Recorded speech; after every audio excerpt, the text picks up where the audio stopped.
Bon, autour du président de la République gravite désormais un nouveau comité de spécialistes, 12 chercheurs qui planchent évidemment sur l'aspect médical, mais pas seulement. Et on en parle moins, mais une grande réflexion est menée en ce moment dans l'ombre, une réflexion sur l'utilisation de nos données personnelles. C'est le dossier de la rédaction ce matin. Bonjour Clément Le Saffre. Bonjour Mathieu. Vous avez enquêté, les données de nos téléphones portables peuvent aider à lutter contre le coronavirus. Comment c'est possible ? Alors vous ne le savez peut-être pas, mais quand vous vous déplacez, vos données téléphoniques sont captées par les opérateurs. C'est totalement anonymisé, vous êtes juste représenté par un petit point sur une carte.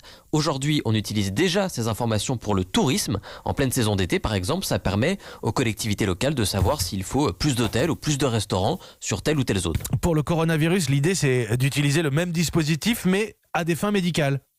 Exactement, Orange travaille main dans la main avec l'INSERM, l'Institut National pour la Recherche Médicale. Orange, c'est l'opérateur historique, il équipe 40% des Français et ça lui permet de faire des extrapolations sur la France entière. En récupérant les données aujourd'hui, on peut les comparer avec celles récoltées avant le confinement et savoir précisément, par exemple, où sont partis se réfugier les habitants des grandes villes.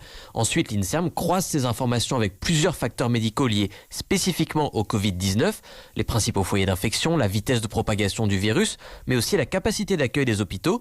On n'en est qu'au début, tout ça va prendre du temps, mais à terme, on pourra anticiper et ajuster les effectifs des personnels soignants pour les déplacer là où on en aura le plus besoin. Oui, mais en France, Clément, on est assez à cheval, heureusement, sur les libertés individuelles. Que dit la CNIL ?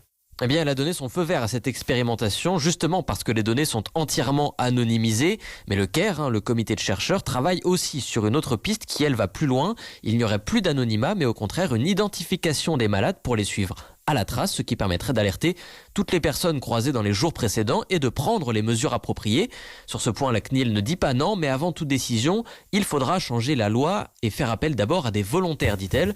D'après nos informations, certains membres du conseil scientifique pousseraient pour s'engager dans cette voie, mais le ministre de la Santé, Olivier Véran, s'est lui publiquement opposé à l'idée d'un suivi individuel. Voilà pour la CNIL, la Commission nationale informatique et liberté.